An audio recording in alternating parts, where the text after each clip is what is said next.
غریب نواز ہیں، تا قیامت جو بھی ان کی بارگاہ میں آئے گا نوازتا جائے گا، خالی جھولی لائے گا بھری ہوئی جھولی لے کے جائے گا۔ سبحان اللہ۔ علی بن عثمان بڑے کم لوگ جانتے ہیں، داتا صاحب ساری دنیا جانتی جی ہے۔ بالکل، داتا جو کہنے نہیں والے مانتے کو حضور وہ بھی کہتے ہیں داتا صاحب۔ بے شک بے شک، وہ آتا ہے پرتھوی راج چوہان کے ہندوستان پہ حملہ کرتا ہے، حملہ کرنے کی دیر تھی۔ السلام علیکم ناظرین، آپ دیکھ رہے ہیں 1 on 1 پوڈ کاسٹ۔ میں آپ کا ہوسٹ حافظ محمد بلاول نقشبندی بات کر رہا ہوں۔ آج کے ہمارے مہمان ہیں پیر طریقت پیر خواجہ محمد حسنین رضا چشتی صابری، جو کہ خلیفہ مجاز ہیں دربار عالیہ اجمیر شریف انڈیا، آستانہ عالیہ داتا غریب نواز سے آپ تشریف لے کے آئے ہیں۔ السلام علیکم ورحمۃ اللہ وبرکاتہ۔ جی وعلیکم السلام ورحمۃ اللہ وبرکاتہ۔ آپ ٹھیک ہیں؟ جی الحمدللہ حضور پیر صاحب، آپ سنائیں، آپ ٹھیک ہیں؟ جی الحمدللہ، صحت وغیرہ ٹھیک ہے، خیریت ہے؟ ناظرین، آج کا ہمارا موضوع ہے کہ ہند میں دین اسلام کا جھنڈا یا سہرہ کس کے سر بلند کیا گیا، تو اسی حوالے سے آج ہم خواجہ صاحب کے ساتھ گفتگو کریں گے۔ جی خواجہ صاحب، آج کا ہمارا پہلا سوال یہ ہے کہ ہند میں دین اسلام اس کا جھنڈا کس کے سر بلند کیا گیا؟ اعوذ باللہ من الشیطان الرجیم، بسم اللہ الرحمن الرحیم۔ حافظ صاحب، سب سے پہلے تو میں آپ کا مشکور ہوں کہ آپ نے مجھے اس قابل سمجھا کہ میں اپنے آقائے نعمت کی شان میں گلہائے عقیدت پیش کر سکوں۔ دوسری بات، ہندوستان وہ جگہ تھی جہاں پہ ظلمت و کفر کا بول بالا تھا۔ ہندوستان وہ جگہ تھی جہاں بتوں کی عبادت کا عروج تھا۔ ہندوستان وہ جگہ تھی جہاں پہ کئی اولیاء اللہ آئے، لیکن وہ کام نہ انجام دے سکے جو دینا چاہیے تھا۔ پھر ایک دن امام موسیٰ کاظم کے خانوادے سے حضرت معین الدین حسن سنجری ہند تشریف لاتے ہیں۔ حضرت محمد مصطفیٰ سرکار دو عالم نور مجسم صلی اللہ علیہ وآلہ وسلم آقا جان کے حکم سے، کیونکہ آقا جان نے انہیں ہند کی سلطنت اور سلطانی عطا فرمائی، ہند کی ولایت عطا فرمائی، آپ سرکار غریب نواز حضرت معین الدین اجمیری خواجہ خواجگان نائب النبی عطا رسول حضور کے حکم سے ہند تشریف لاتے ہیں۔ آپ تشریف لائے، آپ نے دیکھا پرتھوی راج چوہان کا زور ہے اور ظلم و کفر کا بول بالا ہے۔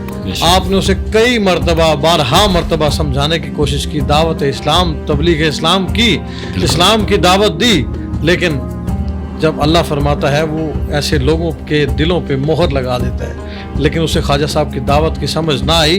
وہ اپنے غرور تکبر کے نشے میں چور تھا، وہ اپنے غرور تکبر کے نشے میں چور تھا۔ خواجہ صاحب ایک جگہ جا کے بیٹھتے ہیں، پرتھوی راج چوہان کے سپاہی آتے ہیں، کہتے ہیں اٹھو اٹھو، یہ بادشاہ کے اونٹوں کے بٹھانے کی جگہ ہے۔ سرکار غریب نواز فرماتے ہیں ٹھیک ہے، پھر اونٹ ہی بیٹھیں گے، ہم جا رہے ہیں۔ اللہ حافظ صاحب، پھر پتہ ہے کیا ہوا؟ پھر جب پرتھوی راج چوہان کے بادشاہ کے اونٹوں کو بٹھایا گیا، اس کے بعد اونٹ اٹھے نہیں۔ پھر بعد میں کہا گیا وہ بزرگ کون تھے جنہوں نے یہ کہا تھا؟ پھر گئے، جا کے ڈھونڈا، خواجہ صاحب کی بارگاہ میں حاضر ہوئے، معافی تلافی ہوئی، سرکار غریب نواز نے حکم دیا، وہ اونٹ پھر اٹھ گئے۔ تو یہ جو سب سے پہلی بات ہے کہ ہندوستان میں اولیاء اللہ تو کافی آئے ہیں، لیکن سرکار غریب نواز کی ذات بابرکت وہ واحد ذات ہے جن کی وسادت سے اسلام کا بول بالا ہوا ہے۔ حضرت خواجہ غریب نواز شہاب الدین غوری کے خواب میں آتے ہیں اور کہتے ہیں کہ ہندوستان پہ حملہ کرو۔ شہاب الدین کہتا ہے میں پہلے اتنی مرتبہ شکست کھا چکا ہوں، اب اگر میں جاتا ہوں تو میری اپنی سلطنت مجھ سے چھوٹ جائے گی۔ سرکار غریب نواز فرماتے ہیں کہ اس سے بڑی سلطنت تمہارا انتظار کر رہی ہے۔ وہ آتا ہے پرتھوی راج چوہان کے ہندوستان پہ حملہ کرتا ہے، حملہ کرنے کی دیر تھی، اسے پرتھوی راج چوہان کو اس جنگ میں شکست ہوتی ہے۔ شکست کے بعد وہ حضرت خواجہ غریب نواز کی زیارت کرتا ہے۔ شہاب الدین غوری جب خواجہ صاحب کو دیکھتا ہے اور وہ سوچتا ہے یہ تو وہ بزرگ ہیں جو مجھے خواب میں آ کے جنہوں نے حکم فرمایا تھا، وہ فوری طور پہ حضور غریب نواز کے قدموں میں گر جاتا ہے۔ تو یہ اصل میں صحرا حضور غریب نواز کے سر جاتا ہے۔ حضرت نائب النبی عطا رسول خواجہ خواجگان شہزادہ حضرت امام موسیٰ کاظم حضرت مولا حسین کے شہزادے میرے آقا نعمت حضور خواجہ غریب نواز کے سر یہ صحرا جاتا ہے۔ اچھا حضور، یہ بتائیں کہ حضور خواجہ غریب نواز کو سلطان الہند کیوں کہا جاتا ہے؟ دیکھیں علامہ صاحب، سب سے پہلی بات یہ، چونکہ ایک واقعہ آپ کو شروع سے بتایا جائے، آپ حضرت امام موسیٰ کاظم کے شہزادے ہیں، امام حسین کے خانوادے سے ہیں، آل امام حسین ہیں، اولاد امام حسین ہیں، آپ حسینی حسنی سید ہیں۔ آپ نے اپنے پیر و مرشد حضرت خواجہ عثمان ہارونی آپ کی خدمت میں 20 سال آپ رہے، آپ نے 20 سال خدمت کی اور راہ حق کی تلاش میں رہے. پھر ایک مرتبہ حضرت خواجہ عثمان ہارونی نے حضرت خواجہ غریب نواز کو اللہ کے گھر لے کے گئے. جیسے اللہ کے گھر لے گئے اور کہا اے اللہ میں اپنے اس محبوب ترین مرید کو تیری بارگاہ میں پیش کرتا ہوں, قبول فرما. پھر اللہ کے گھر لے جانے کے بعد رسول اللہ کے گھر جاتے ہیں اور کہتے ہیں یا رسول اللہ یا حبیب اللہ, میں عثمان ہارونی اپنے اس پیارے محبوب اپنے محبوب ترین مرید کو یا رسول اللہ آپ کی بارگاہ میں پیش کرتا ہوں. یا رسول اللہ حسن سنجری کو آپ کی بارگاہ میں پیش کرتا ہوں. یا رسول اللہ قبول فرما لیجئے. روضہ رسول سے آواز آتی ہے ہم نے حسن سنجری کو قبول فرمایا, ہم نے حسن سنجری کو قبول فرمایا. یہ میرے دین کے معین ہیں, یہ میرے دین کے معین ہیں اور یہ غریب نواز ہیں. تا قیامت جو بھی ان کی بارگاہ میں آئے گا نوازتا جائے گا, خالی جھولی لائے گا, بھری ہوئی جھولی لے کے جائے گا. تو یہ حضور صلی اللہ علیہ وآلہ وسلم کی شفقت اور نظر عطا ہے حضور غریب نواز پہ. پھر کچھ عرصہ حضور خواجہ غریب نواز آپ رسول اللہ کی بارگاہ میں خدمت کرتے رہے, متولی رہے, خادم رہے, خدمت کرتے رہے. ایک دن روضہ رسول سے آواز آئی, ایک دن روضہ رسول سے آواز آئی معین الدین کو بلایا جائے. ایک معین الدین صاحب اور بھی تھے, وہ تشریف لے گئے, فرمایا معین الدین حسن کو بلایا جائے, یعنی حسن سنجری, حضرت خواجہ خواجگان معین الدین اجمیری, معین الدین حسن کو بلایا جائے. تاریخ جانتی ہے, کتابیں بھری پڑی ہیں, حوالے بھرے پڑے ہیں.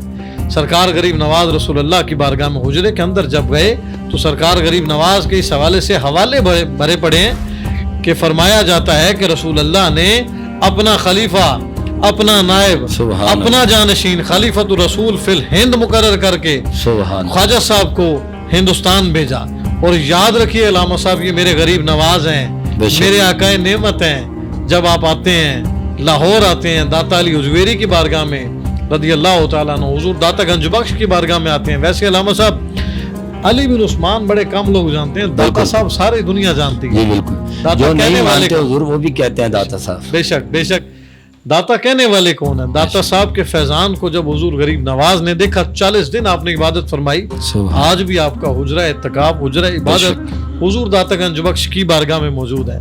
آپ نے عبادت فرمائی. عبادت فرمانے کے بعد جب آپ نے داتا صاحب کے فیضان کو دیکھا, آپ نے کہا گنج بخش فیض عالم مظہر نور خدا ماں کے سارا پیر کامل کاملارا رہنما.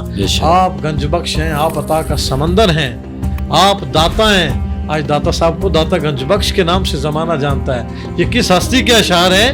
یہ حضور نائب النبی خواجہ خواجگان عطائے رسول سلطان الہند حضرت خواجہ معین الدین حسن سنجری کے اشعار ہیں. تو ان کی وسادت سے دین اسلام پھیلا ہے. سبحان.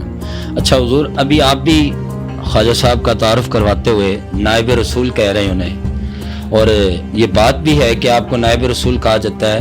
ظاہری طور پہ خواجہ معین الدین چشتی اجمیری رحمۃ اللہ تعالیٰ اور کریم آقا علیہ الصلوۃ والسلام کا دور میں کافی وقفہ ہے, پھر بھی آپ کو نائب رسول کیوں کہا جاتا ہے؟ دیکھیں آپ سب, ایک بات کہ عقل والے اس بات کو نہیں سمجھ سکتے. بالکل, آپ جتنا مرضی سمجھا لیجیے, عشق والوں کی بات ہے. عشق والے ہی سمجھ سکتے ہیں. یہ اللہ کے ولی اور رسول اللہ کے راز و نیاز کی بات ہے. ہمیں اولیاء اللہ سے معلوم ہوا ہے, ہمیں کسی عام ہستی سے نہیں پتہ چلا, سبحان اللہ, کسی عام شخص سے پتہ نہیں چلا, ہمیں تو اولیاء اللہ سے معلوم ہوا ہے. تو اللہ کے ولی ویسے تو رسول اللہ کے سارے نائب ہوتے ہیں, لیکن میرے خواجہ, میرے آقائے نعمت حضور خواجہ خواجگان نائب النبی عطائے رسول وہ واحد ہستی ہیں جنہیں رسول خدا نے اپنے حجرے میں بلا کے اپنا نائب, اپنا خلیفہ مقرر کیا. ان کا نام غریب نواز ہے. سبحان, بہت خوب آپ نے فرمایا. اچھا, چشتیوں میں ایک خاص دن منایا جاتا ہے جس کو چھٹی شریف کے حوالے سے کہتے ہیں. جی ہاں. اس کی تعریف اور اس کا تعارف یا اس کا تعلق کیا ہے حضور خواجہ غریب نواز سے؟ آپ بڑا اچھا سوال آپ نے کیا, اور میں سمجھتا ہوں کہ آپ کے پروگرام کی وسادت سے تمام زائرین کو, تمام دیکھنے والوں کو اس بات کا علم ہوگا. سب سے پہلی بات, رجب کا دن, 5 کا دن اور 6 کی رات, حضور سرکار غریب نواز تہجد کے وقت اپنے حجرے میں جاتے ہیں اور فجر ہو جاتی ہے. فجر کے بعد طلوع آفتاب ہو جاتا ہے, آپ کا حجرہ کھلتا نہیں ہے. مریدین پریشان ہوتے ہیں, صلاح مشورہ کر کے حضور خواجہ غریب نواز کا حجرہ کسی نہ کسی طریقے سے ذرائع سے کھولتے ہیں. آپ کیا دیکھتے ہیں؟ آپ دیکھتے ہیں حضور غریب نواز کی روح پرواز کر گئی ہے, آپ کا چہرہ کعبۃ اللہ کی جانب ہے, اور آپ کیا دیکھتے ہیں؟ آپ کی پیشانی پہ لکھا ہے ہاذا محبوب اللہ مات فی الحب اللہ, کہ یہ اللہ کا محبوب ہے, بے شک. اللہ کی محبت میں انہوں نے موت کو قبول کیا. حضور غریب نواز فرماتے ہیں کہ موت عاشق کو معشوق سے ملانے کا ذریعہ ہے, بے شک. عاشق کو رب سے, بندے کو رب سے ملانے کا ذریعہ بے ہے. شک. اس دن خواجہ صاحب کا ماہانہ ختم شریف دلایا جاتا ہے. حافظ صاحب چاند کی 6 کو ختم دلایا جاتا ہے. اس دن کو چشتیوں میں بڑی اہمیت حاصل ہے. میں نے دیکھا بڑے ایسے بندے ہیں جنہوں نے خواجہ صاحب کے وسیلے سے اللہ کی بارگاہ میں اس دن سے دعا کی, اللہ نے قبول فرمائی. یہ اس اللہ کے محبوب ولی کا دن ہے جو نائب النبی ہیں, جنہیں رسول نے اپنا خلیفہ بنایا ہے. یہ اس اللہ کے ولی کا دن ہے جو خواجہ قطب الدین بختیار کاکی کے پیر و مرشد ہیں. یہ اس اللہ کے ولی کا دن ہے کہ یہ اس اللہ کے ولی کا دن ہے کہ جو حضرت امام موسیٰ کاظم کے شہزادے ہیں, حضرت خواجہ عثمان ہارونی کے مرید ہیں. اس دن سلسلہ چشتیہ میں چشتی احباب جو ہیں چھٹی شریف یعنی ختم شریف کا, لنگر کا, ذکر اذکار کا بندوبست کرتے, سما کا بندوبست کرتے ہیں. تو اس دن خواجہ صاحب کی یاد میں اللہ کی بارگاہ میں خواجہ صاحب کے وسیلے سے دعا کی جاتی ہے. اللہ رب العالمین حضور کے صدقے قبول فرماتا ہے. سبحان اللہ. اچھا حضور خواجہ غریب نواز کی اصل تعلیمات کیا ہیں؟ دیکھیں خواجہ صاحب کی تعلیمات میں سرکار غریب نواز فرماتے ہیں سب سے افضل عبادت بھوکھوں کو کھانا کھلانا. اللہ اکبر. آپ دیکھیں حضرت آدم سے لے کے اولیاء اللہ تک جتنی بھی ہستیاں آئی ہیں, انبیاء آئے ہیں, صحابہ آئے ہیں یا اولیاء آئے ہیں, انہوں نے کیا کیا ہے؟ بھوکھوں کو کھانا ہی کھلایا. حضور غریب نواز نے بھی فرمایا سب سے افضل عبادت بھوکھوں کو کھانا کھلانا ہے. سبحان اللہ. ٹوٹے دلوں کو جوڑنا سب سے افضل عبادت ہے, کیونکہ ہر ٹوٹے ہوئے دل میں خدا رہتا ہے. سبحان اللہ. اسی طرح خواجہ صاحب کی تعلیمات اہل بیت سے محبت ہے, رسول اللہ سے عشق ہے, اصحاب رسول کا ادب ہے.